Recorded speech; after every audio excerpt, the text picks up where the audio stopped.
بسم اللہ الرحمن الرحیم۔ السلام علیکم۔ مولا علی کے فیصلے۔ ایک موقع پر حضرت عمر نے امیر المومنین علیہ السلام سے کہا، یا امیر المومنین، میں جب بھی آپ علیہ السلام سے کوئی مسئلہ پوچھتا ہوں یا کسی قضیے کا حل دریافت کرتا ہوں تو آپ علیہ السلام فوراً اس کا جواب دے دیتے ہیں۔ کیا یہ بہتر نہیں ہے کہ آپ علیہ السلام فکر و تأمل کے بعد جواب دیا کریں؟ مولائے متقین علی علیہ السلام نے اپنا ہاتھ کھول کر ان کے سامنے کیا اور پوچھا، اس میں کتنی انگلیاں ہیں؟ حضرت عمر نے فوراً جواب دیا، 5۔ آپ علیہ السلام نے فرمایا، آپ غور و فکر اور سوچ بچار سے کام لینے کے بجائے فوراً کیوں بول اٹھے؟ کہا، اس میں غور و فکر کی کیا ضرورت تھی؟ فرمایا، جس طرح انگلیوں کے شمار میں آپ کو غور و فکر کی ضرورت پیش نہیں آئی، اسی طرح تمام حقائق و مطالب میرے سامنے واضح و آشکار ہیں، اور کسی مسئلے پر مجھے سوچ بچار کرنے کی ضرورت محسوس نہیں ہوتی۔ ابن زبیر کہتا ہے، ایک دن میں شام کو مسجد میں داخل ہوا تو ایک سن رسیدہ بزرگ کو دیکھا جس کی رگیں ضعیفی کی وجہ سے خشک ہو چکی تھیں۔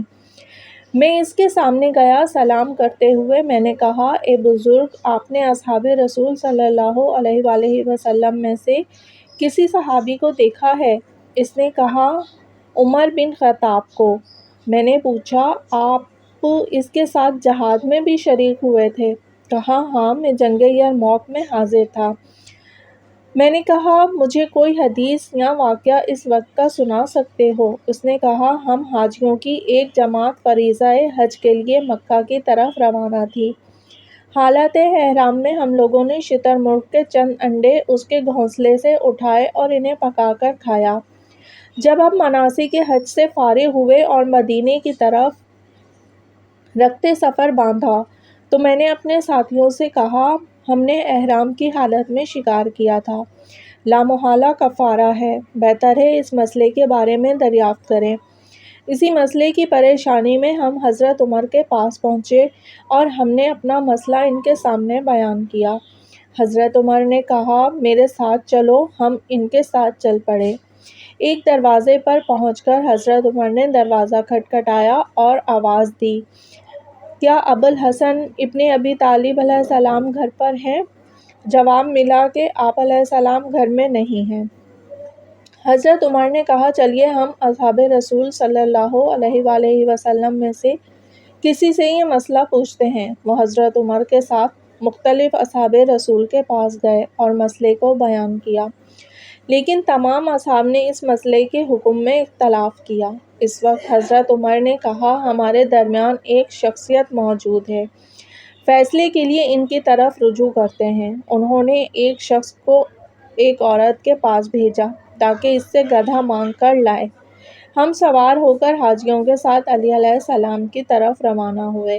جناب امیر علیہ السلام اس وقت ایک کھیت میں کام کر رہے تھے۔ حضرت عمر نے آپ علیہ السلام کے سامنے وہ مسئلہ پیش کیا۔ حضرت علی مرتضیٰ علیہ السلام نے فرمایا، مسئلے کا حل یہ ہے کہ شتر مرغ کے انڈوں کی تعداد کے مطابق جوان اونٹنیاں، یعنی ایک انڈے کے بدلے ایک اونٹنی، اگر 5 انڈے کھائے گئے ہیں تو 5 اونٹنیوں کے درمیان ایک نر چھوڑ دیا جائے۔ جو بھی اونٹنی بچہ دے، اس بچے کو خانہ خدا میں قربان کر دیا جائے۔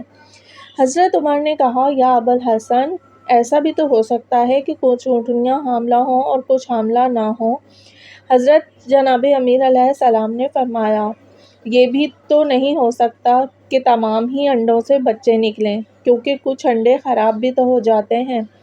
آپ علیہ السلام سے یہ جواب سن کر اس وقت حضرت عمر نے کہا، خدایا، جب بھی مجھ پر کوئی مشکل آئے تو ابوالحسن علیہ السلام میرے پاس موجود ہوں۔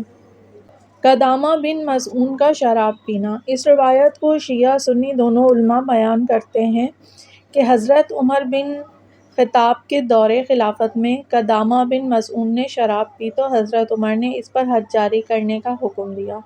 قدامہ نے شراب کے نشے میں کہا، مجھ پر کوئی حد نہیں ہے، کیونکہ خداوند عالم کا فرمان ہے، ایمان لانے والوں اور عمل صالح کرنے والوں پر کوئی حرج نہیں ہے، جو کچھ انہوں نے کھایا پیا ہو۔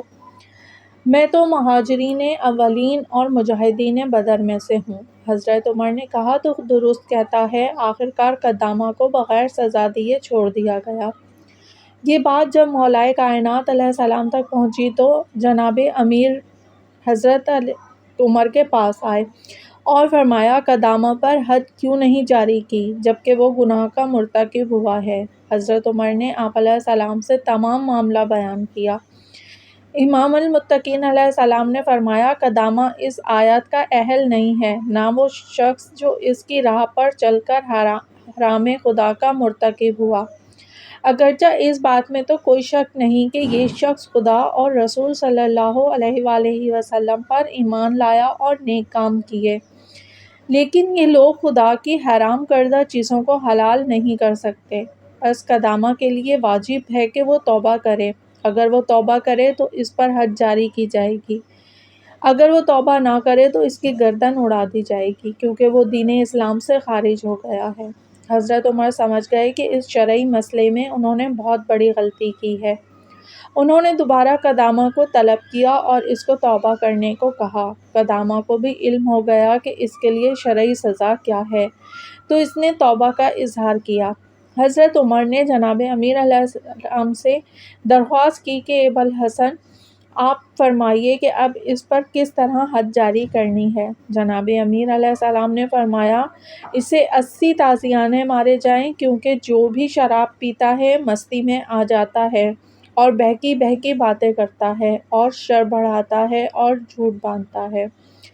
بس حضرت عمر نے اس کو 80 تازیانے لگانے کا حکم دیا۔ حضرت انس بن مالک سے واقعہ نقل کرتے ہیں کہ ایک دفعہ میں حضرت عمر کے ساتھ منا میں موجود تھا کہ اتنے میں ایک مرد جو اعرابی تھا ہمارے پاس آیا، اس کے ساتھ کچھ اونٹ بھی تھے۔ حضرت عمر نے کہا، اس اعرابی سے معلوم کرو کہ وہ اونٹ فروخت کرنا چاہتا ہے۔ میں وہاں سے اٹھ کر اس اعرابی کے پاس آیا اور اس سے پوچھا کہ تو یہ اونٹ فروخت کرنا چاہتا ہے؟ تو اس نے کہا، ہاں، میں فروخت کے لیے لایا ہوں۔ میں نے حضرت عمر کو اس کا ارادہ بتایا۔ حضرت عمر اٹھے اور اس اعرابی کے پاس چلے آئے، اس سے 14 اونٹ خرید کیے اور کہا، اے انس، ان اونٹوں کو پکڑ کر ہمارے پاس لے آؤ۔ اعرابی نے کہا، اونٹوں پر موجود پالان اور کمبل میرے سپرد کر دیں۔ حضرت عمر نے کہا، پالان اور کمبل بھی تو اونٹوں کے ساتھ شامل ہیں۔ اعرابی نے کہا، نہیں حضرت، ایسا نہیں ہے، میں نے صرف اونٹ فروخت کیے ہیں۔ آخرکار انہوں نے وصی رسول کو اپنا منصب بنایا۔ جناب امیر علیہ السلام نے حضرت عمر سے فرمایا، آپ نے جب اونٹ خریدے تھے تو پالان اور کمبل ساتھ شامل ہونے کی شرط رکھی تھی؟ حضرت عمر نے کہا، نہیں، میں نے ان سے یہ شرط نہیں رکھی تھی۔ جناب امیر علیہ السلام نے فرمایا، اگر یہ مال کی خریداری کے معاہدے میں نہیں تھے تو یہ پالان اور کمبل اس اعرابی کے ہیں۔ حضرت عمر نے انس کو حکم دیا کہ پالان اور کمبل اعرابی کو واپس کر دے اور اونٹوں کو برہنہ لے آئے۔ ایک مرتبہ حضرت عمر بن خطاب طواف کرنے کے بعد حجر اسود کا بوسہ لینے کے لیے آئے تو حضرت عمر نے کہا، میں جانتا ہوں کہ تو پتھر ہے، نہ تو نقصان پہنچا سکتا ہے اور نہ ہی نفع۔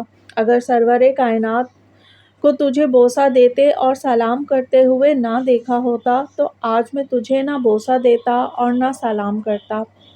امام المتقین علیہ السلام نے جب حضرت عمر کی یہ گفتگو سنی تو فرمایا، اے ابن خطاب، ایسا مت کہو، یہ پتھر نفع و نقصان پہنچا سکتا ہے۔ حضرت عمر نے کہا، یا ابوالحسن، کیا اس بات کی کوئی دلیل بھی ہے؟